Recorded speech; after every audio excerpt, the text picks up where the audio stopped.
there's nothing better in sports than a Game 7. Oh, blocked by James!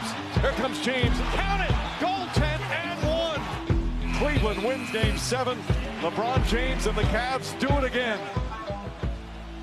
I know better to ask you to put anything in historical context because you are an in-the-moment person about this stuff, but in the moment, what does it feel like to be in your 8th straight finals, 9th overall? I don't know, I'm a loss for words, but it's a blessing to be able to be a part of the big stage. And this is the biggest stage that you can get in our sport, and that's the finals. It's the Super Bowl, it's the Stanley Cup, it's the World Series, it's the finals, and I've been a part of it for 8 straight years. Do you remember that moment with Tim Duncan after your first finals in 2007 in the hallway? The drive these guys, this is going to be your league in a little while, but I appreciate you giving us this year. I will never forget that moment. At that point in time, obviously, I didn't want to hear that. You know, they had just swept us on our home floor, but, you know, the better team won, obviously.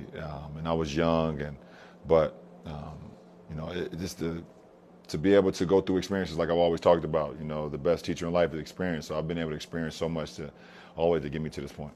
Plus, I mean, that vest you were wearing, we might have to. Yeah. Back fashion was definitely not a huge thing in my repertoire back then. LeBron James taking over.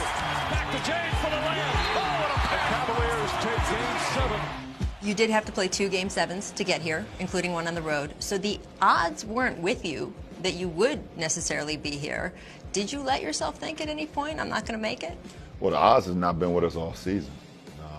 You know, even if you start back to the summertime when I felt like it was just bad for our franchise to be able to trade away our superstar, you know, point guard. Obviously, I wasn't part of the communications and know what exactly went on between the two sides, but I just felt like it was bad timing for our team to just get rid of our point guard, you know, and Kyrie Irving. So, you know, I felt like the odds was against us, you know, from the summer. We just had so many things going with our team. We shuffled in different lineups. We shuffled in different players. We made a trade at the deadline, and I can't sit here right now and say that that the finals was a part of my thinking. It was not. And even when you saw me at one point early in the season, I think it was in December or January, and you looked at me like, okay, come on now, I know you, what you doing. And it's crazy because right before you seen me, I had already kind of hit that switch. I was like, okay, I'm not quite sure what we're going to do with this ball club.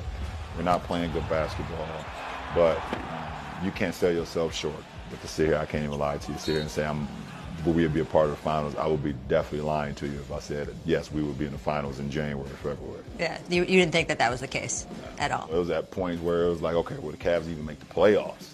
You know, and I was like, okay, I'm not selling it for that conversation. Now that's ridiculous. Now I got to get into the postseason, and I've always said, if I get into the postseason, no matter if I'm a 1 seed or 8 seed, or in this case a 4 seed, I believe that we can do something. And look at it, we did something. We did something. Now that you are here, you guys are not favored to win this title. In fact, the odds betting against you from Vegas are the worst they have been in 16 years, which means they are giving you even longer odds than your 2017. What do you think about that? Well, I mean, at the end of the day, I think how resilient we've been in this postseason. We can lay our hat on that, and we're going to go through some tough times throughout this finals appearance. I know. I just know from being a part of the finals for 8 straight years. I know we're playing this team now for the 4th straight years, how much havoc and how much anxiety they cause, and then just being in the moment, you know, at times. Whatever happens here in this finals, are you comfortable with what it says about you or your legacy or any of that? Well, I cannot be comfortable. I'm never comfortable. I've gotten better with understanding that conversations are going to be conversations no matter what. You know, and it's so weird in that people kind of categorize like individuality and then team, and then take away one individual and say, okay, well, if you're that good, you should be able to beat that team. You know, and I think a lot of that conversation that bothers me a little bit, but it is what it is. You mentioned earlier in this interview about not wanting Kyrie Irving to be traded. Yeah. You actually made a phone call and said, I don't want this trade to happen. Yeah. Ownership decided to make the trade anyway. Mm-hmm. They decided that part ways with GM David Griffin, which is another thing you said you didn't want to have happen. What is the relationship with you and Dan Gilbert right now? Well, I mean, our relationship has always been a working relationship. For me personally, I've always tried to do Since I come back to this franchise, to try to put this franchise at a level that is always seen in a positive light. When you see the Cavs logo, I want you to think as a very prestiged and great organization. So it's not about me and Dan. We have a great working relationship. I think it's worked out for us both in these 4 years so far since I've been back.